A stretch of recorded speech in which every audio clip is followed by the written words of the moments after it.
नमस्कार।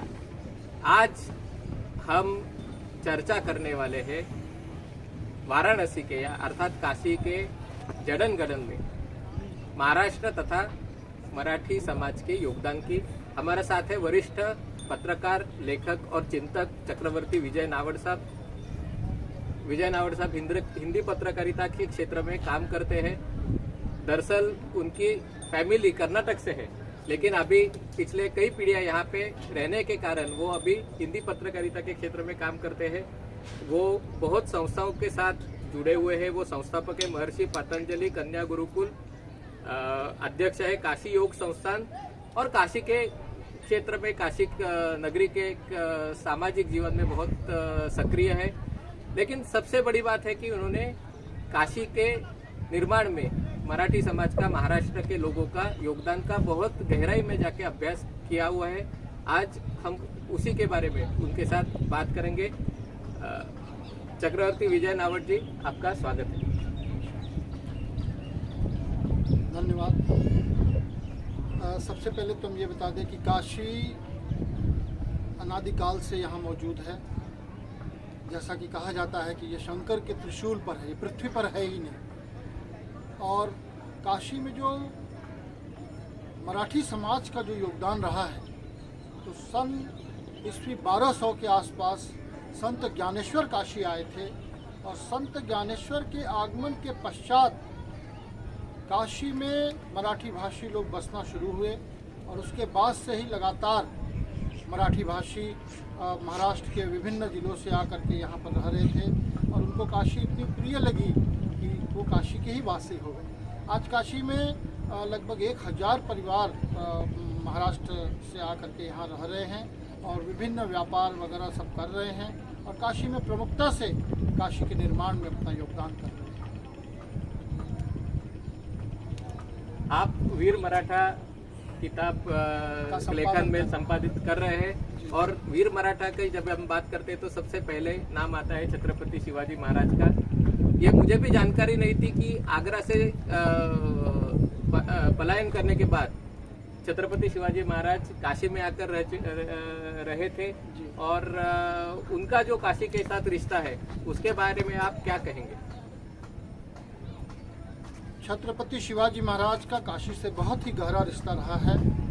औरंगजेब की जेल से जब पलायन किया था छत्रपति शिवाजी महाराज ने, तो जेल से भागकर सीधे यहाँ पर काशी में दुर्गा घाट प्रसिद्ध मोहल्ला है, वहाँ पर आकर के भट्ट कचहरी वाले पंडित गांग भट्ट जी, उन्हीं के यहाँ निवास किए थे और बाद में उन्हीं गांग भट्ट ने छत्रपति शिवाजी महाराज का राज्याभिषेक कराया था।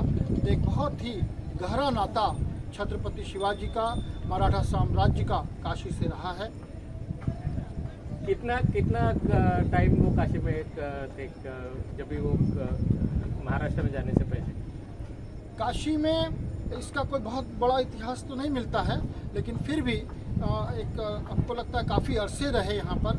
उसके बाद ही जब अपने आप को व्यवस्थित कर लिए, छत्रपति शिवाजी चूँकि औरंगजेब की कैद में थे, उसके बाद काशी आने के बाद अपने आप को व्यवस्थित करने के बाद जो समय लगा होगा, उसके बाद ही वो यहाँ से पूरी तरह व्यवस्थित होके अपने वहाँ पर गए और फिर उन्होंने यहाँ से पंडित गांग भट्ट को आमंत्रित किया राज्याभिषेक के लिए।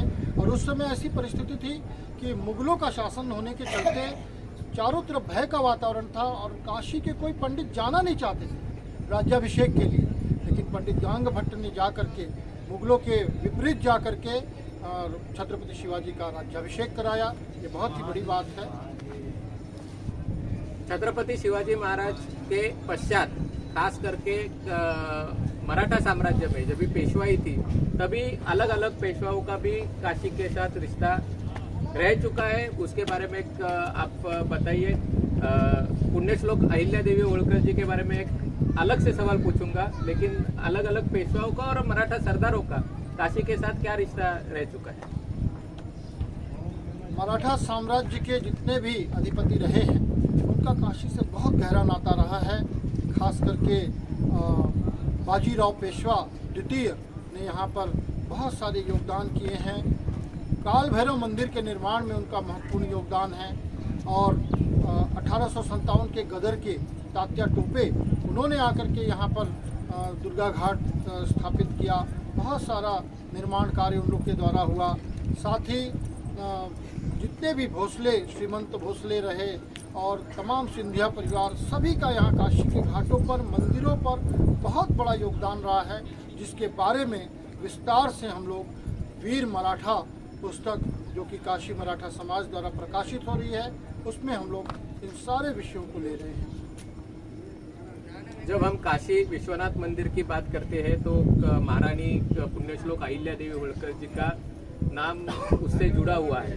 उनका जो योगदान है पूरे हिंदू धर्म की रक्षा में, हिंदू संस्कृति की रक्षा में, वैसे काशी के भी पुनर्निर्माण में उनका अद्वितीय योगदान है। होलकर घराने के बारे में आप क्या कहेंगे? अहिल्या देवी होलकर जी के बारे में, मल्हारराव होलकर जी के बारे में, उनका काशी से क्या रिश्ता रहता है? इस बारे में एक इतिहास में एक प्रसंग आता है कि एक बार मल्हारराव होलकर जी, उन्होंने काशी पर ये सोच करके आए थे कि ये हिंदुओं के लिए कलंक है, ज्ञानवापी मस्जिद, उसको तोड़ दिया जाना चाहिए। इसको लेकर के मल्हारराव होलकर अपनी पूरी सेना के साथ काशी की सीमा में आ गए थे, लेकिन काशी की सीमा में उनको रोक दिया गया। यहाँ के ब्राह्मणों ने, पंडितों ने, सब ने मिल कर के रोक दिया कि आप ऐसा नहीं करिए। हिंदू संगठनों ने, हिंदू जो लोग थे, उन लोगों ने रोक दिया कि नहीं, आप ऐसा नहीं करिए, आपके ऐसा करके चले जाने के बाद हम लोग पर बहुत अत्याचार होगा। तो मल्हारराव होलकर यहाँ के हिंदुओं की बात मानते हुए यहाँ से वापस चले गए। नहीं तो वो ज्ञानवापी मुक्ति का संकल्प लेके काशी आए थे। और जैसा कि राजमाता अहिल्याबाई होलकर जी का योगदान के बारे में है, तो उन्होंने काशी में महत्वपूर्ण योगदान किया है। आज जो लाखों लाख देशी विदेशी पर्यटक काशी में आकर के 12 ज्योतिर्लिंगों में से एक काशी विश्वनाथ के दर्शन पूजन का लाभ ले रहे हैं, तो उसके लिए सबसे बड़ा योगदान राजमाता अहिल्याबाई होलकर जी का है, जिन्होंने औरंगजेब के आक्रमण के बाद ध्वस्त हुए मंदिर को पुनः एक बार स्थापित किया।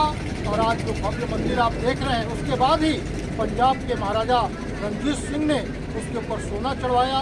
और भी बहुत सारे लोगों ने महाराष्ट्र के चांदी का दान किया। वहाँ पर रघु जी एक थे, उन्होंने चांदी का, जो आज दरवाजे लगे हुए हैं फर्श में, हर जगह चांदी जो लगी हुई है, वो महाराष्ट्र के लोगों का ही योगदान है।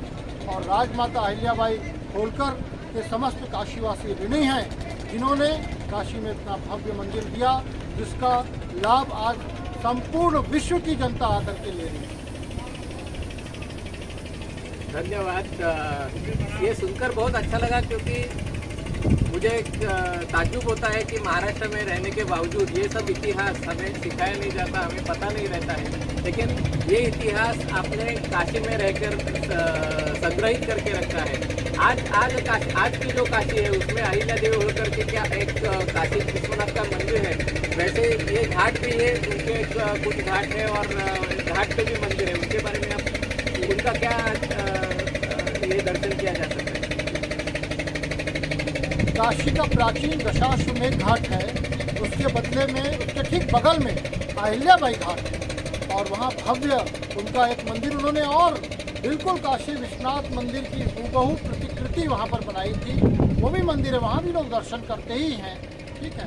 और काशी मराठा समाज की ओर से संतोष पाटिल जी और तमाम जो साथी लोग हैं, उन लोगों ने ये पूर्व में ही ये बात रखी है कि यहाँ पर राजमाता अहिल्याबाई होलकर की और छत्रपति शिवाजी महाराज की प्रतिमा स्थापित की जानी चाहिए। इतने पूज्य लोग जिन्होंने काशी में इतना अद्भुत योगदान किया है, और उसके लिए काशी के समस्त मराठी भाषी लोग प्रयासरत हैं। ये बात सिर्फ वीरों तक सीमित नहीं है, क्योंकि महाराष्ट्र की जो परंपरा है, जैसे वो वीरों की परंपरा है, वैसे भी वो संतों की भी परंपरा है। और महाराष्ट्र में बहुत सारे संत हो चुके हैं जो अपने प्रवास के दरमियान काशी में आए हैं, काशी में रह चुके हैं। ऐसे कुछ प्रमुख संतों के बारे में, उनका काशी के साथ जो रिश्ता था, उसके बारे में आप क्या बताएंगे?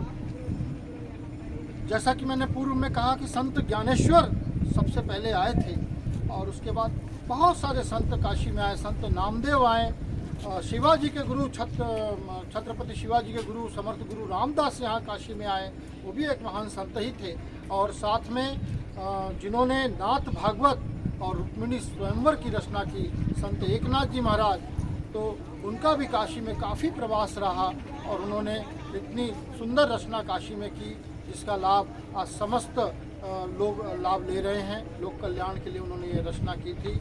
और काशी में और अनेकानेक संत आए हैं, विभिन्न संप्रदाय के आए। यहाँ पर गुरु नानक देव से लेकर के स्वामी विवेकानंद से लेकर कोई ऐसा संत नहीं है जिसने काशी की भूमि को अपने चरण से न लगाया हो।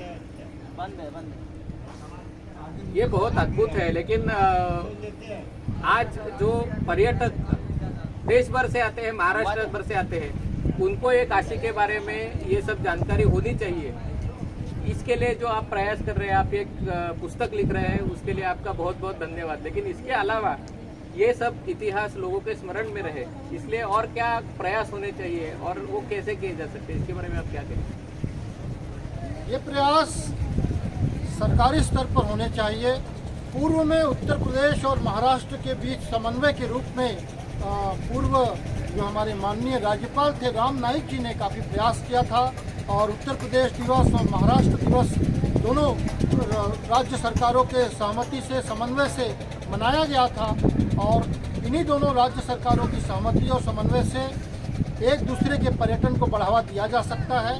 खास करके महाराष्ट्र सरकार जो है, महाराष्ट्र सरकार काशी में जो मराठी भाषियों का योगदान रहा है उस पर थोड़ा आगे आकर के उत्तर प्रदेश सरकार के साथ मिल कर के कार्य करे और उसको पुस्तक के रूप में, विजुअल के रूप में, ऑडियो के रूप में सामने लाए तो मुझे लगता है ज़्यादा से ज़्यादा लोगों तक बात पहुंच सकती है। धन्यवाद चक्रवर्ती विजय नावट जी, आपने हमें समय दिया। आपसे मुलाकात करके बहुत मुझे लगता है कि महाराष्ट्र से बहुत स्फूर्ति लेंगे।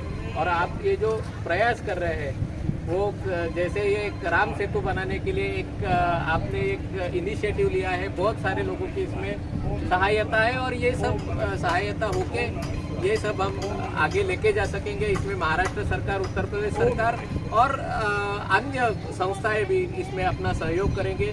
फिर से एक बार धन्यवाद, आपने समय दिया और आप ये जो बहुत अच्छा काम कर रहे हो उसमें बहुत बहुत धन्यवाद। और मैं यही कहूँगा कि जो काशी के समस्त मराठा समाज के लोग हैं, मराठी भाषी हैं, क्योंकि काशी में मराठा समाज जिनको कि वीर माना जाता है इसीलिए हम लोग वीर मराठा निकाल रहे हैं, लेकिन मराठी भाषियों का भी अद्भुत योगदान है।